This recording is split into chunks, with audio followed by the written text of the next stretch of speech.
Hello नमस्कार दोस्तों, आप सभी का बेस्ट फॉर सक्सेस में स्वागत है।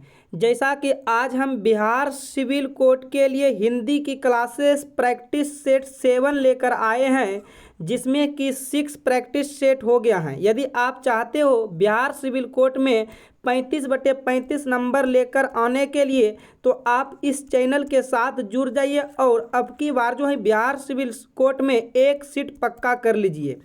और मैं आपको बता दूं एक बार टाइम टेबल क्या है। यदि आप हिंदी की क्लास पर डे लाइव करना चाहते हो तो पर डे 7 AM पर जुड़ सकते हो, और यदि आप मैथ की क्लास पर डे करना चाहते हो और चैप्टर वाइज चैप्टर, तो आपको 9 AM पर डे जुड़ना है।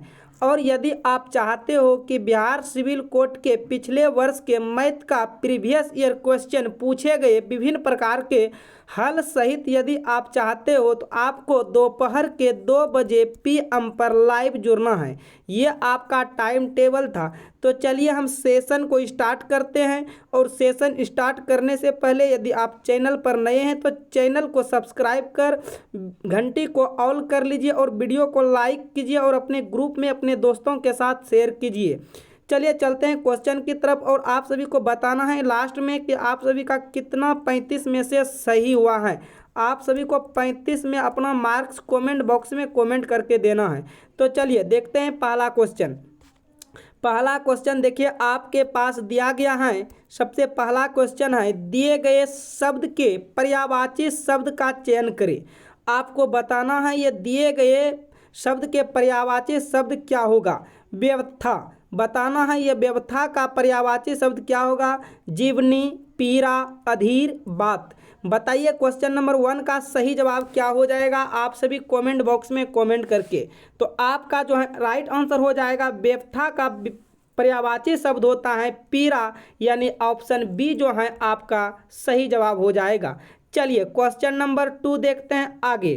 क्वेश्चन नंबर 2 आपका है, निम्नलिखित में से उस विकल्प का चयन करें जो जुतियां चटकाना मुहावरे का अर्थ व्यक्त करता है। आपको बताना है क्वेश्चन नंबर 2 का सही जवाब क्या होगा। अब बताइए कमेंट बॉक्स में कमेंट करके कि इसका राइट आंसर क्या होगा। ऑप्शन ए है जुतिया पटकना, व्यर्थ इधर उधर घूमना, नुकसान करना, जुतिया बनाना।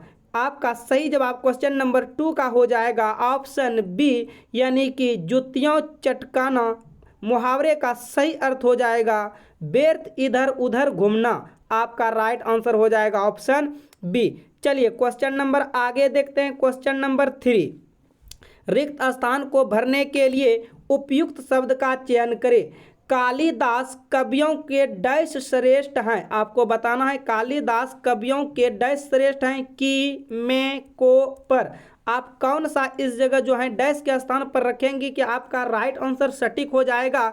तो क्वेश्चन नंबर 3 का राइट आपका आंसर हो जाएगा कालिदास कवियों में श्रेष्ठ थे, यानी बी जो है आपका सही जवाब हो जाएगा। चलिए देखते हैं क्वेश्चन नंबर आगे 4, दिए गए शब्द का विलोम चुने। आपको बताना है तम का विलोम क्या होता है। तेज, प्रकाश, तमाग, तिमिर। बताइए क्वेश्चन नंबर 4 का सही जवाब क्या हो जाएगा। तो क्वेश्चन नंबर 4 का आपका सही जवाब होगा प्रकाश, यानी ऑप्शन बी जो है आपका सही जवाब हो जाएगा।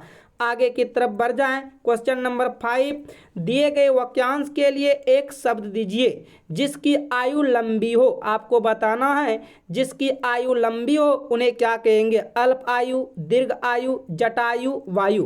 क्वेश्चन नंबर 5 का आंसर बताइए। तो जिसकी आयु लंबी हो उन्हें दीर्घ आयु कहते हैं, यानी ऑप्शन बी आपका सही जवाब हो जाएगा।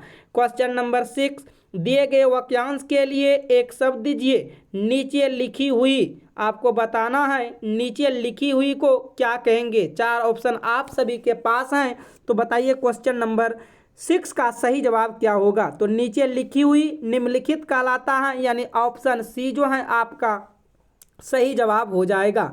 आगे की तरफ बढ़े। क्वेश्चन नंबर 7, दिए गए शब्द के पर्यायवाची शब्द का चयन करें। आपको बताना है केशव का पर्यायवाची शब्द क्या होता है। बाल, केश, कान, गोपाल। क्वेश्चन नंबर 7 का राइट आंसर बताइए। तो केशव का पर्यायवाची शब्द हो जाएगा गोपाल, यानी ऑप्शन डी आपका सही जवाब हो जाएगा। आगे की तरफ बढ़ जाते हैं। क्वेश्चन नंबर 8 देखते हैं। सही वर्तनी वाले शब्द का चयन करें। आपको इसमें से बताना है दुष्स्वप्न जो लिखा गया है किस प्रकार से लिखा जाता है दुष्स्वप्न। क्वेश्चन नंबर 8 का बताइए सही जवाब क्या हो जाएगा। जैसा आपका ऑप्शन सी में दुष्स्वप्न लिखा गया है, इसी प्रकार ऑप्शन सी जैसे लिखा गया है दुष्स्वप्न, इसी प्रकार लिखा जाता है। आगे की तरफ बढ़ जाऊं। क्वेश्चन नंबर 9, निम्नलिखित में से उस विकल्प का चयन करें जो मुंह फूलना का अर्थ व्यक्त करता है। आपको बताना है क्वेश्चन नंबर 9 का सही जवाब क्या हो जाएगा। अप्रसन्न होना, सूजन आना, मुंह सूजाना, मुंह में हवा भर जाना। क्वेश्चन नंबर 9 का सही जवाब हो जाएगा आपका मुंह फूलना मतलब अप्रसन्न होना, नाखुश होना। एक ऑप्शन ए जो है आपका सही जवाब हो जाएगा। बढ़ जाए क्वेश्चन नंबर आगे 10 की तरफ। दिए गए वाक्य का वह भाग ज्ञात करें जिसमें कोई त्रुटि है। हमारे प्रदेश का सबसे पुरानी और प्रसिद्ध राष्ट्रीय उद्यान कहाँ है। आपको बताना है क्वेश्चन नंबर 10 का सही जवाब क्या हो जाएगा। आपके पास 4 ऑप्शन है, तो क्वेश्चन नंबर 10 का सही जवाब हो जाएगा सबसे पुरानी, ऑप्शन बी आपका राइट हो जाएगा। आगे की तरफ बढ़ जाते हैं। क्वेश्चन नंबर देखिए 11, रिक्त स्थान को भरने के लिए उपयुक्त शब्द का चयन करें। तुम्हें रोटी खानी है, डैश चावल खाने हैं। कहता है तुम्हें रोटी खानी है, डैश चावल खाने हैं, किंतु साथ या परंतु। इसका मतलब हो जाएगा तुम्हें रोटी खानी है या चावल खाने हैं। तो 11 का आपका राइट आंसर हो जाएगा ऑप्शन सी। कहते हैं ना तुम्हें रोटी खानी है या चावल खाने हैं, दो चीज़ में से एक चीज़, इसलिए आपका ऑप्शन सी जो है राइट हो जाएगा। आगे की तरफ बढ़ते हैं। क्वेश्चन नंबर 12, कर्कश का विलोम नीचे दिए गए विकल्पों में से एक चुने। आपको बताना है कर्कश का विलोम क्या होता है। विनम्र, विवेकी, मधुर, कठोर। बताइए क्वेश्चन नंबर 12 का सही जवाब क्या हो जाएगा। तो कर्कश का विलोम होता है मधुर, ऑप्शन सी राइट आपका हो जाएगा। आगे की तरफ बढ़ जाऊं। क्वेश्चन नंबर 13, जो इंद्र पर विजय प्राप्त कर चुका है उनके लिए एक शब्द क्या होगा। इंदु, जितेंद्रिय, इंद्रजीत, इंद्रजय। बताइए क्वेश्चन नंबर 13 का सही जवाब क्या हो जाएगा। तो क्वेश्चन नंबर 13 का सही जवाब हो जाएगा इंद्रजीत, ऑप्शन सी जो है आपका सही जवाब हो जाएगा। क्वेश्चन नंबर देखते हैं 14, कहता है ईश्वर तुम्हें दीर्घ आयु दे। अर्थ के आधार पर वाक्य का भेद बताइए। आपको बताना है इनमें से अर्थ के आधार पर कौन सा भेद है। Option A, B, C, D. Question number 14 का सही जवाब हो जाएगा इच्छावाचक वाक्य। इच्छावाचक वाक्य आपका सही जवाब हो जाएगा। क्वेश्चन नंबर आगे बढ़ते हैं 15 की तरफ। श्री गणेश का विलोम क्या होगा। आपको बताना है यह श्री गणेश का विलोम क्या हो जाएगा। ऑप्शन ए है इतिश्री, ऑप्शन बी है विनाश, सी श्री राधा, डी इनमें से कोई नहीं। आप बताइए श्री गणेश का विलोम होता है इतिश्री। इतिश्री, ऑप्शन ए आपका सही जवाब हो जाएगा। आगे की तरफ बढ़ जाएं। क्वेश्चन नंबर 16, कृष का विलोम क्या होगा। आप सभी को बताना है कृष का विलोम क्या होता है। बिटप, केस, भव, हष्ट पुष्ट। क्वेश्चन नंबर 16 का सही जवाब क्या होगा। क्वेश्चन नंबर 16 का सही जवाब हो जाएगा हष्ट पुष्ट, ऑप्शन डी जो है आपका राइट आंसर हो जाएगा। आगे की तरफ बढ़ जाऊं। क्वेश्चन नंबर 17, खूंटी शब्द बहुवचन बताइए। खूंटी शब्द का बहुवचन क्या होगा। Option A, B, C, D. Question number 17 का सही जवाब हो जाएगा खुटियाँ। खूंटी शब्द का बहुवचन होता है खुटियाँ, यानी ऑप्शन जो आपका होगा सी राइट हो जाएगा। आगे की तरफ बढ़ जाएं। क्वेश्चन नंबर देखिए, क्वेश्चन नंबर आपका होगा 18। क्वेश्चन नंबर देखिए 18 क्या बोल रहा है। करुण रस का अस्थाई भाव क्या है। आपको बताना है करुण रस का अस्थाई भाव जो होगा वह क्या होगा। हास्य, शोक, रति, उत्साह। तो क्वेश्चन नंबर आपका 18 का राइट आंसर हो जाएगा आप सभी का ऑप्शन बी। करुण रस का अस्थाई भाव होता है शोक, ऑप्शन बी जो है सही जवाब हो जाएगा। आगे की तरफ बढ़ जाऊं। क्वेश्चन नंबर देखिए, क्वेश्चन नंबर 19, जंगल में लगने वाले आग को क्या कहते हैं। आपको बताना है जंगल में लगने वाले आग को क्या कहते हैं। Option A, B, C, D. आप सभी जो है कमेंट बॉक्स में कमेंट करके बताइए कि जंगल में आग लगने वाले को क्या कहते हैं। तो इसे हम दावानल कहते हैं, ऑप्शन बी हो जाएगा। आप सभी का राइट आंसर बी हो जाएगा। क्वेश्चन नंबर आगे बढ़ें 20 की तरफ। क्वेश्चन नंबर 20 देखिए आपका है, साकेत महाकाव्य के रचयिता कौन है? साकेत महाकाव्य के रचयिता कौन है? सुमितानंद पंत, नागार्जुन, मैथिली शरण गुप्त, जयशंकर प्रसाद। क्वेश्चन नंबर 20 का सही जवाब आप सभी बताइए क्या होगा? तो क्वेश्चन नंबर 20 का आप सभी का सही जवाब हो जाएगा मैथिली शरण गुप्त। चलिए आगे की तरफ बढ़ जाए। क्वेश्चन नंबर 21, निम्नलिखित में से कौन सा मूल दीर्घ स्वर नहीं है? आ, ई, उ, ओ। आपको बताना है। सही जवाब 21 का क्या होगा? निम्नलिखित में से कौन सा मूल दीर्घ स्वर नहीं है? देखिए आ भी हैं, ये दीर्घई भी हैं और ये हर्षौ भी हैं। औ जो है यह नहीं होगा। क्वेश्चन नंबर डी आपका सही जवाब हो जाएगा। आगे बढ़ जाएं। क्वेश्चन नंबर 22, निम्नलिखित में से शुद्ध वर्तनी वाला शब्द कौन सा है? आपको बताना है यहाँ पर अध्ययन जो लिखा जाता है वह किस प्रकार लिखा जाता है। आप सभी को यहाँ पर बताना है अध्ययन जो लिखा जाता है किस प्रकार लिखा जाता है।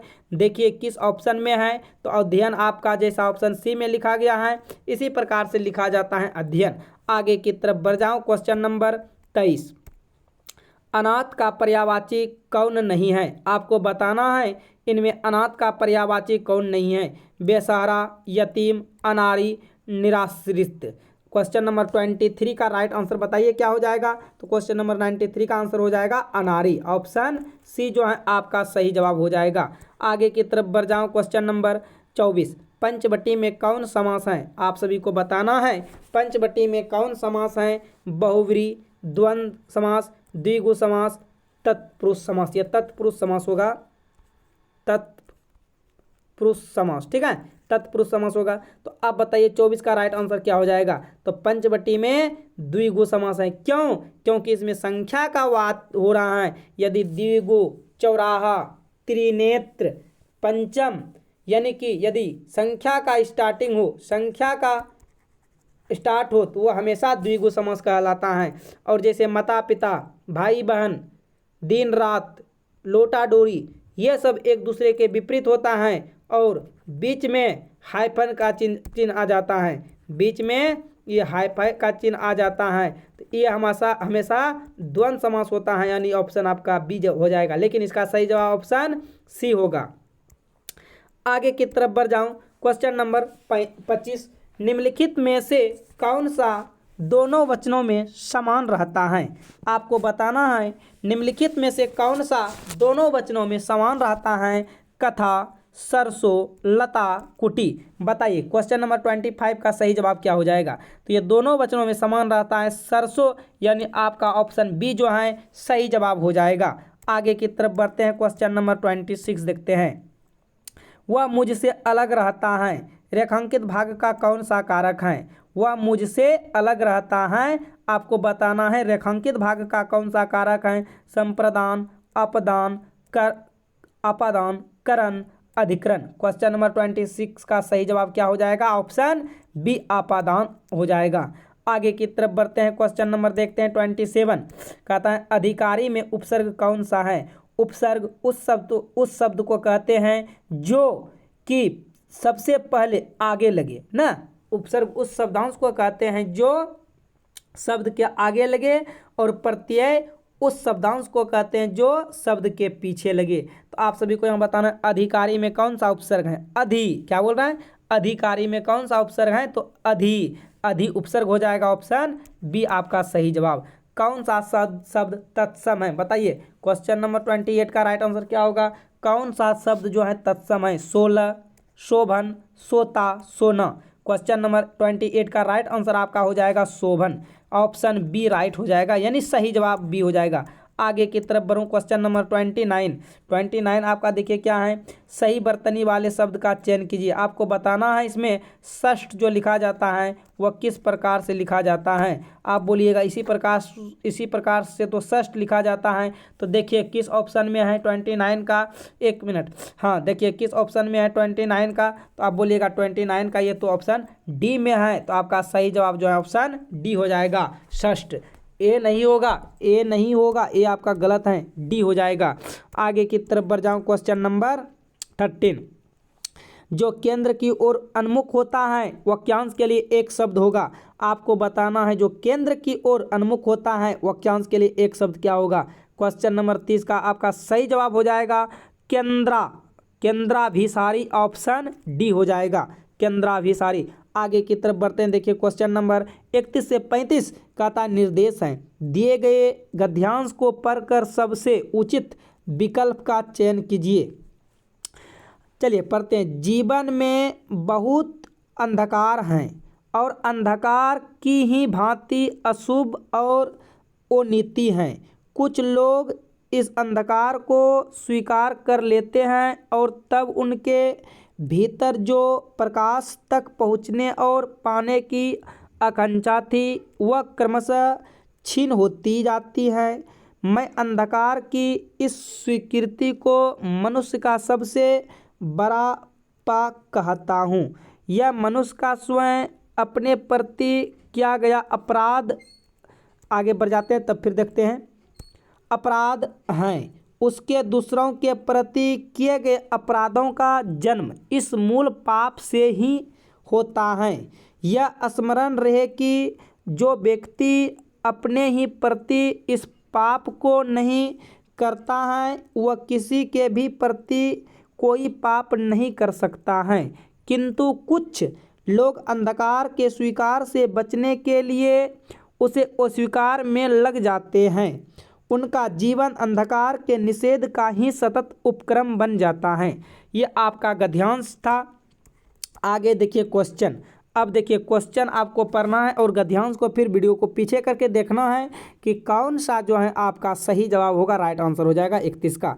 कहता है गद्यांश में अंधकार शब्द किस ओर संकेत करता है? बुराइयों और कठिनाइयों की ओर, अपराधों की ओर, गरीबी की ओर, पाप की ओर। क्वेश्चन नंबर 31 का आप सभी को है जवाब देना है गद्यांश को पढ़कर और गद्यांश के हिसाब से। तो आप सभी का सही जवाब हो जाएगा ऑप्शन ए, बुराइयों और कठिनाइयों की ओर गद्यांश जो है संकेत करता है। आगे की तरफ बढ़ जाते हैं। क्वेश्चन नंबर 32 देखते हैं। लेखक ने किससे सबसे बड़ा पाप कहा? लेखक ने किसे सबसे बड़ा पाप कहा? मनुष्य का अपने प्रति पाप ना करना, अंधकार को स्वीकार ना करना, अंधकार को स्वीकार कर लेना, प्रकाश पाने की क्षीण आकांक्षा होना। बताइए क्वेश्चन नंबर 32 का सही जवाब क्या होगा? तो क्वेश्चन नंबर 32 का सही जवाब होगा अंधकार को स्वीकार करना। ऑप्शन सी जो है आपका सही जवाब हो जाएगा। आगे बढ़ते हैं। क्वेश्चन नंबर 33 इस गद्यांश का मुख्य उद्देश्य है। आप सभी को बताना है इस गद्यांश का मुख्य उद्देश्य क्या है? अन्याय और बुराइयों को दूर करने के लिए प्रेरित करना, तरह तरह के लोगों की विशेषताएं बताना, पाप और पुण्य की व्याख्या करना, अंधकार और प्रकाश की व्याख्या करना। क्वेश्चन नंबर 33 का आपका सही जवाब हो जाएगा ऑप्शन ए, अन्याय और बुराइयों को दूर करने के लिए प्रेरित करना। ऑप्शन ए हो जाएगा। आगे की तरफ बढ़ते हैं। क्वेश्चन नंबर 34 इस गद्यांश में उपक्रम का अर्थ है तैयारी, योजना, आयोजन, समारोह, व्यवसाय कार्य, आरंभ, शुरुआत। आपको बताना है इनका अर्थ जो है ऑप्शन क्या होगा ए बी सी डी में से। क्वेश्चन नंबर 34 का राइट आंसर, तो 34 का आपका सही जवाब हो जाएगा व्यवसाय और कार्य इस गद्यांश में ये उपक्रम का अर्थ दिखाता है, यानी कि ऑप्शन सी जो है आपका सही जवाब हो जाएगा। क्वेश्चन नंबर 35 और आज का क्लास का लास्ट क्वेश्चन है और आप सभी को बताना है कि आपका जो है 35 में कितना मार्क्स हुआ। और यदि आप चैनल पर नए हैं तो चैनल को सब्सक्राइब कर इस चैनल के साथ जुड़ जाइए, घंटी को ऑल कीजिए और अपने ग्रुप में जितने भी आपका ग्रुप हैं सभी ग्रुप में जो है आप शेयर कीजिए इस वीडियो को। तो चलिए क्वेश्चन नंबर देखते हैं 35 जीवन में बहुत अंधकार हैं, रेखांकित अंश में कौन सा कारक है? अधिकरण कारक, करण कारक, संप्रदान कारक, अपादान कारक। तो 35 का जो है आपका राइट आंसर हो जाएगा ऑप्शन ए, अधिकरण कारक। आज की क्लास को हम यहीं समाप्त करते हैं और आप सभी जो है जरूर वीडियो को देखिए, लाइक कीजिए और ज़रूर मेरे साथ पर डे जुड़िए और क्लास का टाइम टेबल के हिसाब से। तो अभी के लिए यहीं धन्यवाद।